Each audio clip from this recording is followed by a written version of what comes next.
What's up, everybody? Welcome to Podcast Now. I'm Alex, and in this video, I want to talk about DLC for Gotham Knights. Now, this is actually a discussion we probably had years and years ago, but a lot has changed, and it's almost as if they're trying to keep it secret by almost lying to us, and I want to talk about it. And not, by the way, not necessarily in a malicious way, probably just that they don't want to, show all their cards right away. But what we have here, right, is they originally said there's no microtransactions in the game. Now, I'm sure they can still try to wiggle their way around this point as time goes on, and if there is, say, a season pass, you could argue, or they could argue, what they meant by no microtransactions in the game in terms of, like, paying to win or whatever, even like many cosmetics, although I think that those could be included as well.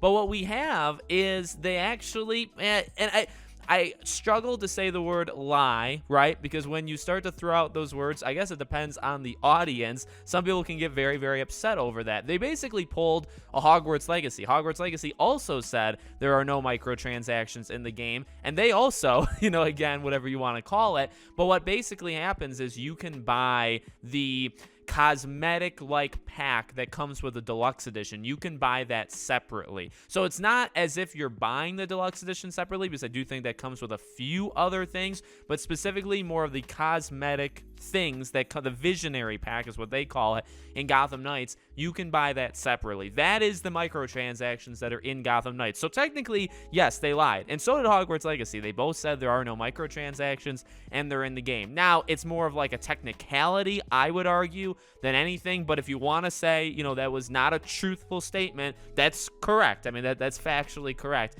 Now, the question is, what can you do after this game comes out? I think from the beginning, and this is why we've had this conversation for probably 2 years now, this game seems built to last a long time. It's not Avengers. I don't think it's trying to be. I think it would be a very poor decision for any game to attempt to do what Avengers did. Yet again, I'm not saying you can't attempt to do, I guess, the roadmap or the idea of what Avengers did. You just can't execute it the same way Avengers did, because that's probably not going to work out. This is a game with 4 knights. You got the cooperative elements. It would be, in my opinion, very easy to either A, introduce new knights. I mean, actually, you could kind of combine these things. Introduce new knights / even Batman. Remember, we've talked about that before. If you unlock Batman, or you find out he's not dead at the end, say, right? It's possible some endgame kind of content, if you're doing raids or whatever, it's possible maybe Batman could be part of that. Again, maybe that would be an extra kind of DLC thing, because what's going to end up happening is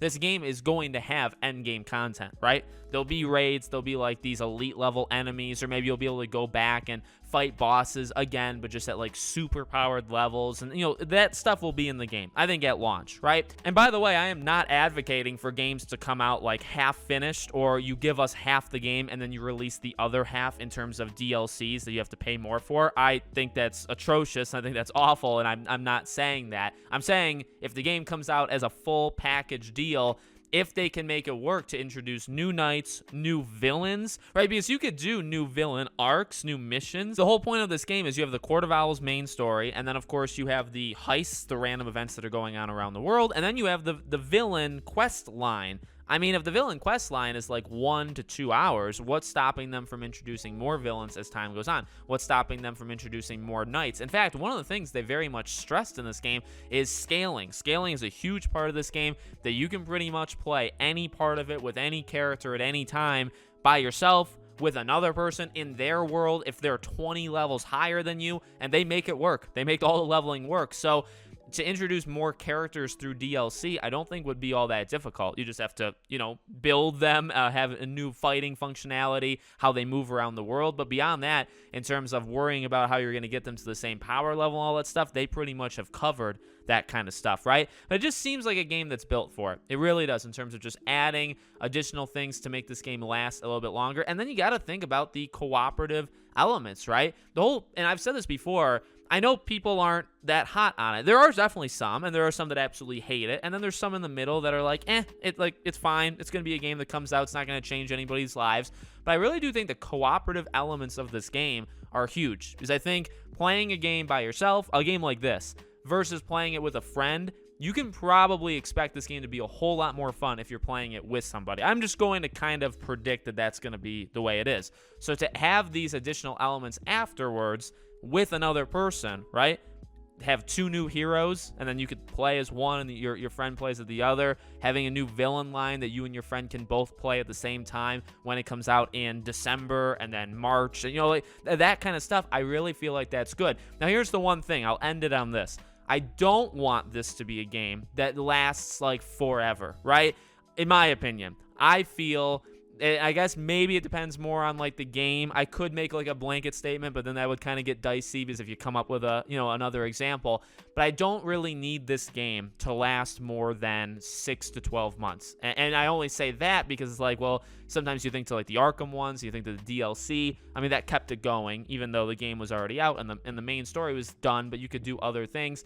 That's really what I'm looking for, if I'm even looking for that at all. You know what I mean? To have maybe a villain line every 3 months for a year, so you have like 4 villains. But I don't think this game needs to last like 3 years, right? Like an Avengers or Dead by Daylight being on like year 7, or Rocket League being on I think 7 or 8. Like this game does not need that, in my opinion. I think you just make it. I mean, you have to have confidence in your product. You can have some stuff that comes out after. Again, I think the cooperative stuff and them being so secretive, the whole kind of thing stems from the IGN preview that happened a few days ago, in which they had said that there is an end game, there is stuff to do after the game ends, but they wouldn't tell IGN anything about it. Now, again, like you think of what an end game is and how, it kind of walks itself into being season passes or downloadable content or whatever. And the fact that they aren't willing to talk about it at all, they're not even like, I'm not asking for like a roadmap, but even like how mechanically does the game work once you beat it. And the fact that they're not talking about it at all